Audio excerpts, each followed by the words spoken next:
So today I want to go over a ridiculously strong pulverized Druid build on the PTR for Season 10. And with all of the new additions coming with Season 10, and more specifically the new Chaos powers and the Chaos armor, there's going to be a lot of different things you can do with builds, especially with pre-existing builds. And this build that is in no way optimal with only like 200 Paragon, I was pretty easily able to run tier 100 pit runs.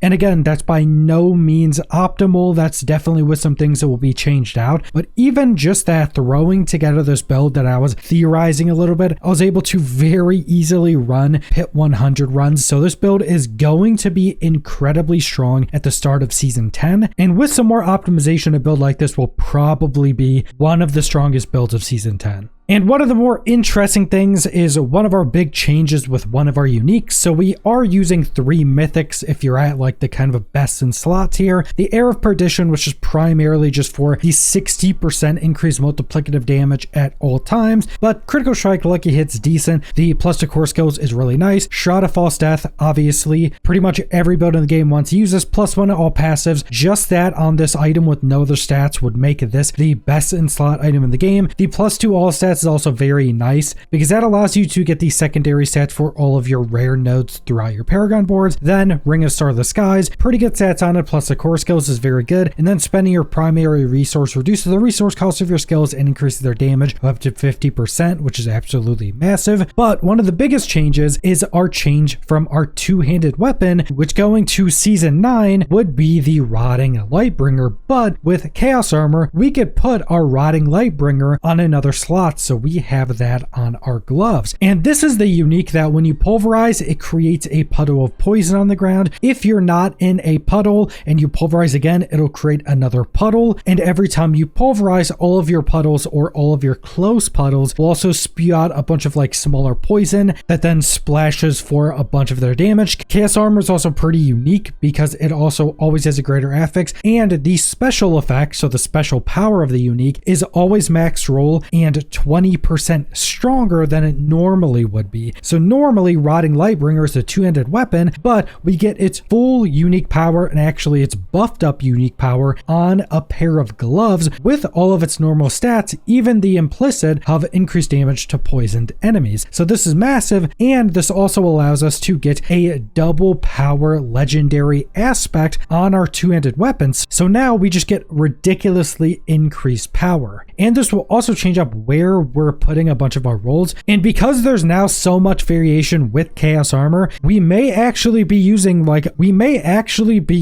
other Chaos Armor pieces, but I'm not 100%. We may actually be using other Chaos Armor. I'm just not certain on that yet. Our final unique is still Tibalt's Will, which since we're always unstoppable, we just get a damage increase, which is one of the only ways you can get it on legs. But because we have Chaos Armor and you can get any of the Chaos rolls on your legs, I'm actually assuming that we may be switching out to Tibalt's Will for a piece of Chaos Armor. But that brings us into our skill tree, starting off with our basic skills, 1 into Claw, 1 into Maul. We actually use these to stack up some passive effects, so you're going to want both of these. Then we're going down 5 points into Pulverize, our main damaging ability. Upgrade 1, Pulverize deals increased damage to card controlled and bosses. Upgrade 2, every 10 seconds, Pulverize will overpower and make enemies take more damage from you. 1 into Cyclone Armor. When this is on the bar, you get the passive, even if we're in Grisly Rage and can't actually use this. Then 1 point into Debilitating Roar, which is a damage reduction to enemies around us. Upgrade 1 fortifies. Upgrade 2 gives us increased damage while it's active. Then we're going all the way down 5 points into Grisly Rage, a massive buff up ability. This was nerfed pretty heavily going into Season 10, but because of a lot of the other elements, we're still going to be using this. It's so incredibly strong. 5 points into this also gives us 30% increased armor while it's active, and we just constantly keep increasing the duration when killing enemies or overpowering bosses, which is always. Upgrade 1 always makes us unstoppable. Upgrade 2, we fortify every second, which is our main fortify.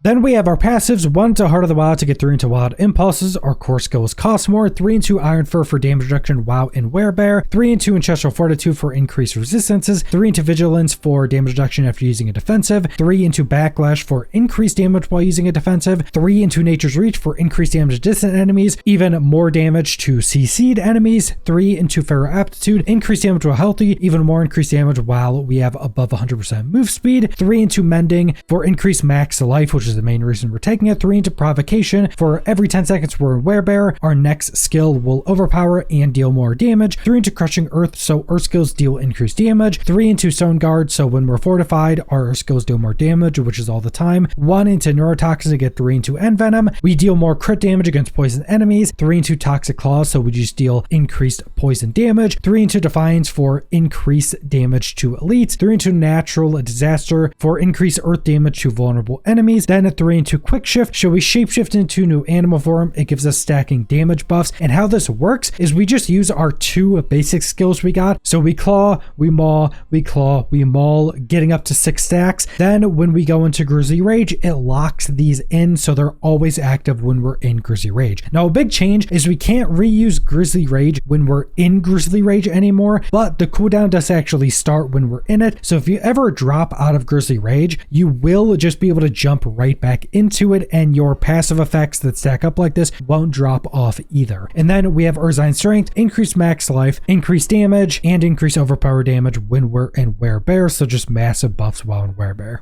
And then we have our Paragon boards, starting with our first board, Fang and Claw, which is a bonus to magic nodes. The secondary just gives us increased damage. While in werebear, the legendaries increase shapeshift damage. Board 1 is Survival Instincts. So while in werebear, we deal increased damage, which is increased even more when at full life. And we deal increased overpower damage depending on our life difference compared to the enemy. So they get lower life, we stay at higher life, we deal more damage to them. The glyph for taking is Earth and Sky, another bonus to magic nodes. The secondary is Nature skills deal increased damage are vulnerable. The legendary is increased nature magic damage. Then we're going over to the left. We're taking Heightened Malice. Poison enemies take increased damage from us. This stacks up for more poisoned enemies. Then the glyph for taking is Bane, which gives us increased poison damage. The secondary is poison damage have a chance to just deal double their damage. This is one we may be changing out, but it's still pretty good. And then the legendary is increased poison damage. And we're going back over. We're going up. We're taking Earthern Devastation. Your Earth skills deal increased critical strike damage. This is increased by our damage versus crowd controlled, and we're at currently 55%. It can go up to 60. You will cap that out with getting all the rare and magic nodes from this board. Then we're going down over to the right. We're taking Ancestral Guidance. After spending 75 spirit, deal increased damage, which will be a majority of the time. The glyph for taking is Spirit, which gives us increased critical strike damage. The secondary, when we crit enemies, they take increased damage from us, stacking up. The legendary is increased critical strike damage. And also, once you get Shroud of False Death, it doesn't matter which board you take at which time, because the all stats will allow you to get the secondary benefit of all rare nodes anyway.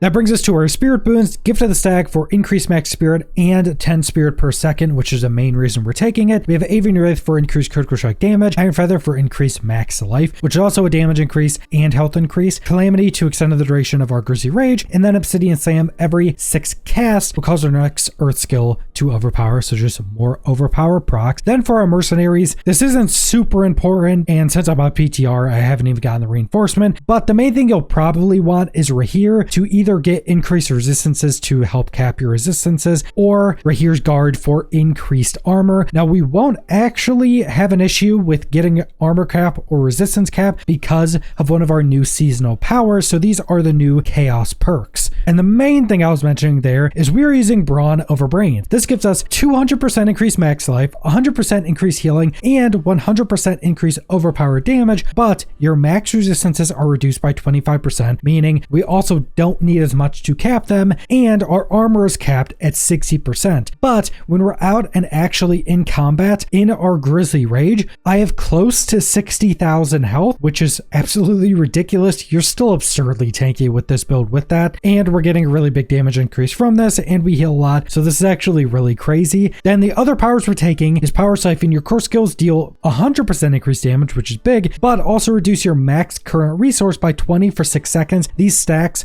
but don't refresh. So this will become an issue as you're spamming pulverizes, where you can't spam pulverizes as quickly as you want, but because of our spear regen, it's like a second or less when you can do another one. Full spam, and maybe with some more spear spirit regen, you'll be able to full spam, but that will need some additional testing. Then we're just doing accelerating chaos, a lucky hit, which can cause chaotic bursts around you, dealing damage. When those hit enemies, it reduces your cooldowns. And then we have erupting chaos, chaotic bursts randomly proc around you, and those chaotic bursts will also deal more damage over time. We just don't have a lot of other powers to actually use at this point. But what's actually really interesting is even though these powers are kind of much more basic, there's not as much to them in terms of how many powers we have and kind of different mixes to them. Some of these powers actually change up how you're gearing and how you play, because this Brawn over Brains actually changes up how you gear, because you don't need as much armor or resistances, so that changes up quite a bit. And Power Siphon actually changes up how you gear in terms of how much spirit regen we need, and changes up how we play, because we can't spam as much, but our core skills do just absurdly increase damage because of this. But that brings us to our gear, specifically our legendary aspects. We already went over our uniques. In our two-handed weapon, we have Rabid Bear, so while Grizzly Rage is active, your direct damage is converted into poison damage, and you deal more poison damage, and you passively spread rabies. Rabies can actually deal some pretty good damage, and make sure everything is poison. This also allows us to scale a lot more, and because it's on a two-handed weapon, it's doubled, which we couldn't do previously, but now we can with Chaos Armor, so this just massively increased damage. Then on our necklace, we have Pulverize Creature Shockwave that deals a bunch more damage to enemies in our path. So now our Pulverize has the small AoE below us and the big shockwave in front of us. And since we get to put this on our necklace, it's now massively buffed up, which again massively increases our damage. Then for our final offensive aspect, the duration of Grizzly Rage is increased by 10 seconds, and every crit stacks up more critical strike damage while in Grizzly Rage. Then for our final aspect on our boots, Pulverize is now an Earth skill, which is required. This gives a massive scaling increase, and after it overpowers, your Earth skills cooldowns are reduced. This really isn't used for much. This is primarily so Pulverize is an Earth skill, which is massive scaling. You do need these.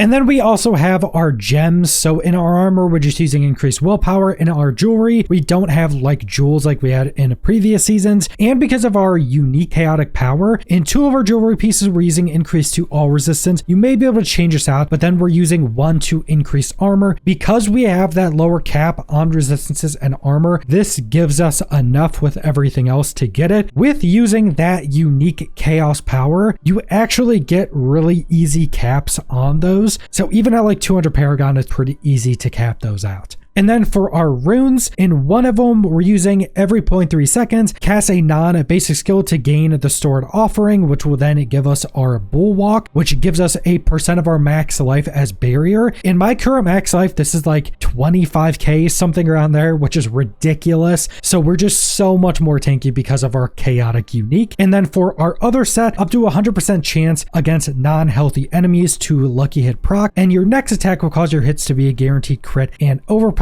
Now I may switch up these runes. There's definitely going to be a lot of different mixing and matching with runes and chaos armor and where you're putting all that stuff, but so far this has worked incredibly well, and this build is just absurdly strong, not even being maxed out so far. But that's the entirety of this work in progress build for a pulverized druid build for season 10. This build is going to be, I think, stronger than it was in season 9 if nothing changes. And in season 9, this was the strongest druid build in the game and just one of the strongest builds in the entirety of the game across every class. And I think it's going to be stronger going into season 10. I don't think this is the most optimal build either. I think there's going to be some pretty ridiculous combinations. I think probably changing out of Tibalt's Will and going with something else, going into one of the chaos armors is probably going to be better. I just couldn't really decide what to use there. So there's going to be some ridiculous combinations, and I think season 10 is going to be incredibly strong. Also, I would definitely recommend choosing this build to go into first in season 10 because Infernal Hordes is kind of the main system for season 10. That's what you're going to be using to juice yourself up a lot. And Pulverized Druid is incredibly strong for Infernal Hordes because you can basically hit your entire screen and you leave those puddles behind, which just deal damage when you're running across a room. But definitely recommend using this starting out for season 10, but that's all I want to go over. So thanks for watching.